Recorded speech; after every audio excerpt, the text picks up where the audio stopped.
Good evening, everyone who's here for this webinar. I hope everyone's doing well and is safe at home. Thank you, Ananya, for introducing me, and thank you, Nidhi, both of yours. Yes, so you've got my introduction, and I'm here to help you optimize your academic and professional performance with some knowledge about the mind and a few things, tricks that you can use for it. We're going to go through a few steps. So the first thing always is to start with a goal in mind. I think it's always helpful to have a destination in mind because it helps you make decisions in your life, right? For example, if you're on a road trip also, if you have a destination in mind, it's easier for you to take a decision, either to go right or left. Similarly, in your life, in your academic or professional life, you need a goal in mind. And to be able to make decisions towards that goal, there needs to be some kind of system, maybe. Yes. So I'm going to help you a little bit over that and help you understand how to incorporate some parts of even emotional intelligence in achieving your goals and dealing with the peaks and valleys in your performance as you try to achieve these goals, making use of affirmation and reinforcements in this process. So let's start with the goal setting.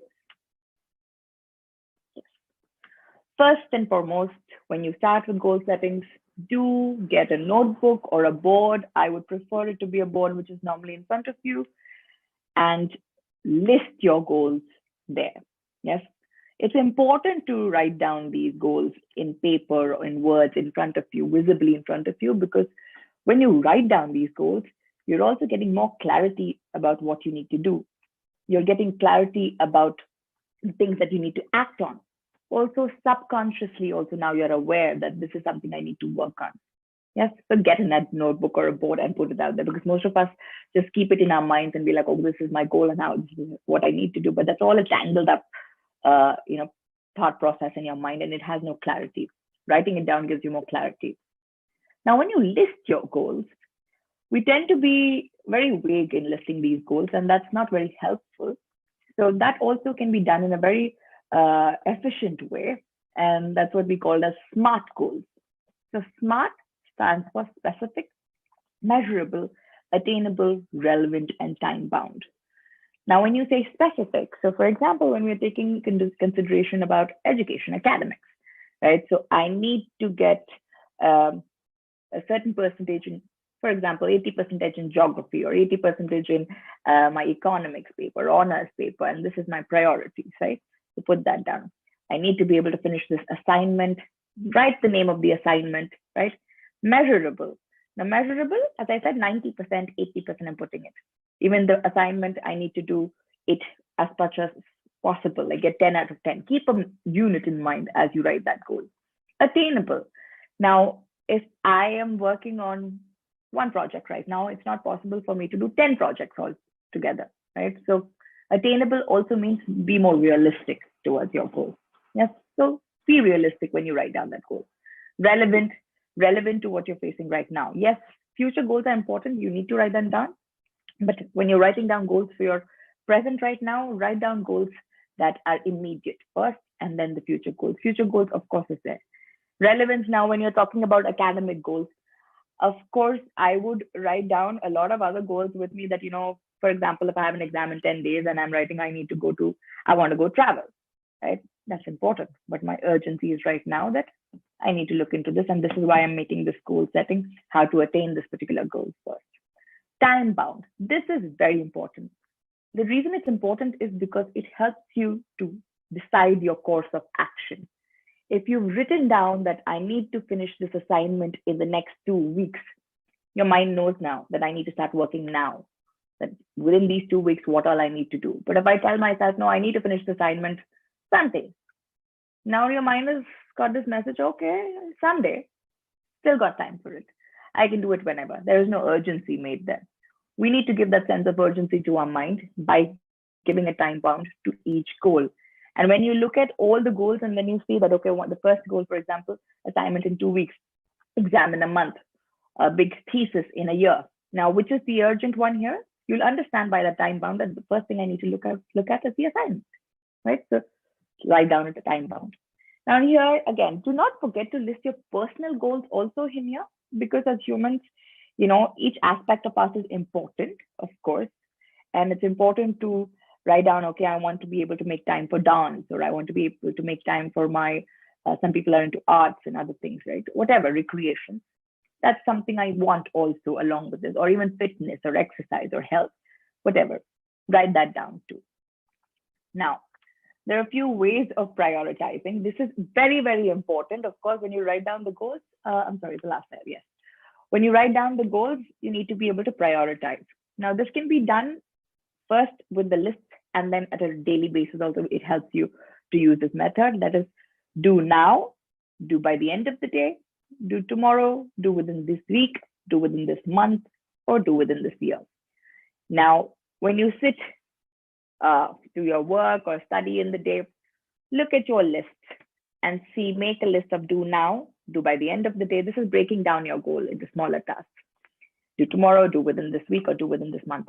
When you have this plan in front of you, now you know what you need to do today. It's being more specific and precise about your course of action and the things that you know need to do by tomorrow, things that you need to do by the end of this week, and the things that you need to do by the end of this month. So you can plan the entire month like this, and even the year eventually. Be flexible and adaptable. Yes, very important. Now, again, as we have mentioned, yes, we have to prioritize. Yes, we have to put a time bound and all of these things. But at times, life is unpredictable, just like how we didn't know Corona is going to happen. A lot of challenges and setbacks can happen, ups and downs can happen. And maybe there is like a speed bump in this course of action, right? So at this point of time, you need to be understandable to that situation, accept that situation, and tell yourself, okay, let's divert this path, find another path of doing, and adapt to the situation. So be flexible. If not today, I'll do it tomorrow. Maybe tomorrow I'll do more hours of it, or find another way of compensating for what I lost today. So be flexible and adaptable. Yes. Next slide, please.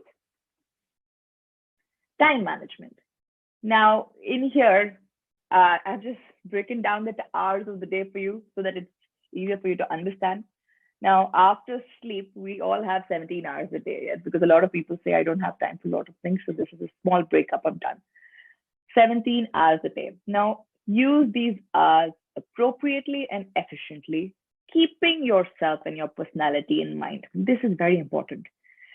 A lot of us try to follow other people's schedule and how other people are working or studying, or how they do it, and try to follow there and are not able to do it. Yes. Now, each person is different. So, for example, someone might not be a morning person, someone might be a late night person, or whatever. Right? According to this, now you decide your schedule and allocate these hours. Someone might be who sits for hours together and finishes work, or someone might need a few breaks in between, like 2 hours break. So understanding that, allocate these hours properly. Someone might need some kind of physical activity in the day because it's not possible for them to sit all day, right? Back pains happen when you're working on 24/7. So keeping all of that in mind, allocate these hours appropriately. Now, I've mentioned that, example, 10 hours max. If we also take out in the day for work or study, we have 3 hours for our meals. That is, I've given 1 hour for each meal. You can consider that as a break as well. 4 hours for recreation, socials. When I say social, catching up with your colleagues, friends, and family, housework, etc., right? Now, one thing which is important here is I would like to advise is first hour of the day, I would preferably like you to spend on health and well-being. For example, exercise, meditation, walk, or yoga. This helps us in creating a very positive outlook towards the day. Meditation, yoga, exercise gives a very nice boost of energy inside your body to keep you active during the day. Also, when you finish that one task in the day, you feel a sense of accomplishment. Okay, this thing is over. One task is accomplished. So you've already started your day with a sense of accomplishment. Right? Next slide, please. Now, again, as I mentioned, keep a schedule. Begin with planning. This is something I would suggest, but you can try out different ways of breaking down the hours. But if you break the 10 hours, for example, that we've decided for study max, we break it into 2 halves. So now we take the first half and be like, okay, the first half I'm going to spend on the task of highest priority. And the next half for the next priority, right? And once you have this, break down the first half. Now, when you sit in the first half, break down this first half in smaller tasks and accomplish that in that first half. And the second half with smaller tasks again, the same thing, and accomplish that in that.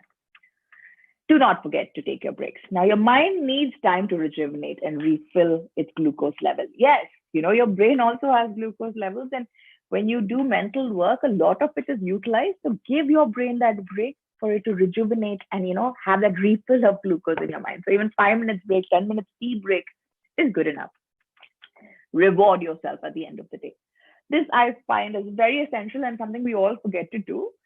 This will help your mind look forward to something as well as encourage you to meet your goals and do more every day. Yes, because by the end of the day, when you're telling yourself, good job, Vidya, you've accomplished your goals, good job at what you did today, right? It's something which keeps you going and encouraging and motivates you to do more. Do reward yourself at the end of the day with anything, an activity, a treat, however you would like to do it. Yes? But again, keep a balance here. Understand the balance here. Next slide, please. Yes, affirmation and reinforcement now. Now, affirmation and reinforcement is very, very important. It's almost like a reward system to ourselves. What I would like to tell about here is self-talk. Now, self-talk is very important, something we very often neglect. The importance of it is the basis of our relationship with ourselves, right? I think communication is foundation of any relationship. Same way, the way you talk to yourself is the foundation of your relationship with yourself. An affirmation now is very useful in such ways. It's a very simple, positive sentence in the present tense, which helps you boost you up. It's what I call an affirmation as a happy pill to boost you up in that moment. But how do you do it? Now, as I said, it's a present tense sentence. It's a simple, positive sentence, and it's according to how you feel and what you need at that point of time. So, for example, I am enough. Yes, I can do this. It seems tough, but I can overcome this. I'm clear, focused, and determined to achieve my goals. I can, even if this is tough, I'm going to get through this, whatever you need at that point of time, right? And I want you to believe in each and every word as you say that to yourself. Reinforcements, as I mentioned, as a part of reward systems, can be done by various forms. Now, like self-notes, post-its, right? What I do is I put up post-its on the board saying, I am enough, keep going, don't give up, keep, going at it. It's okay if at times you cannot understand this, keep going, understand, you can ask for help, whatever. Yourself, little notes and post-its, and even your work pals or your study pals, they are a big support system, and you need to keep them also together with you so that all of you as a group together reinforce each other to do more. I've done it so many times, call up my friend and be like, it's okay. You can still study more. There's still time to go for this. You can keep going. Don't give up on yourself right now, right? All of these things. Stick to positive reinforcements. Negative reinforcements have a very traumatic effect on your concept of yourself. A lot of people do that, and that in the long run is not healthy for yourself. Next slide, please. Yes, managing peaks and valleys in performance. Yes, this is most important because this is inevitable, I think, inevitable in the sense that each and every one of us will, somewhere face a difficulty or stumble upon things and face a challenge in life. Yes. And how do we deal with that? Well, one most important thing here is to have a growth mindset. Now, what is a growth mindset is every time I fall, every time I stumble or face a challenge, or as you mentioned here, we hit our valley. Yes, we have to understand that this is something which is here to teach me something. What do I learn from this? Ask yourself at this moment, what did I learn from this? Because we are humans, and as humans, we're always learning. Humans have grown and evolved by this property of ours. Yes. So allow yourself to tell yourself that, yes, I'm human, I'm growing, I'm learning. What did I learn here? Learn from it, and then make sure it doesn't happen again, right? And this will help you go forward. But in a different sense, when you tell yourself, no, how could I do this? How did I end up here? I should have known better. And when you beat yourself up more and more, it's very difficult for you to get up again and go at it again, right? Rather, help yourself, tell yourself, what did I learn here? Learn from it and go, keep going. Remind yourself of your wins. This is something which we rarely do when we hit a low. We keep, sitting in that pit and telling ourselves about all our losses and failures. But remind yourself of your wins. Tell yourself, yes, this is a challenge, a setback that I've had right now, but I've also had my wins. I've also been through situations where I have been able to overcome it. I have wins where I've been feeling really, really good about myself, and remind yourself about that, right? Do not forget that. It's not all about the challenges and setbacks. It's also about the small little wins that you have.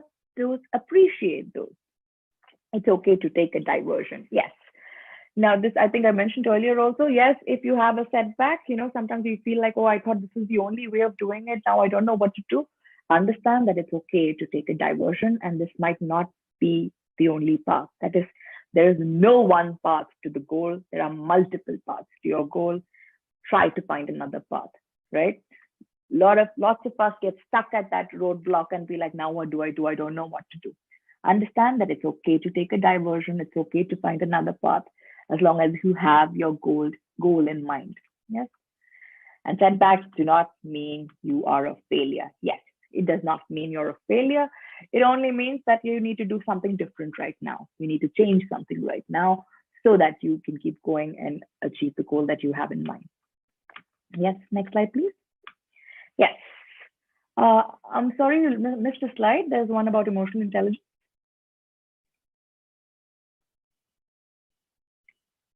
The last slide. All right, and no problem. So incorporating aspects of emotional intelligence. Now, this is very important. A few aspects of our emotional intelligence I will talk about. So the first one is self-awareness. Being aware of yourself in the sense of aware of your strength and your weakness. Now, if I'm aware about my weakness, I can work on it better.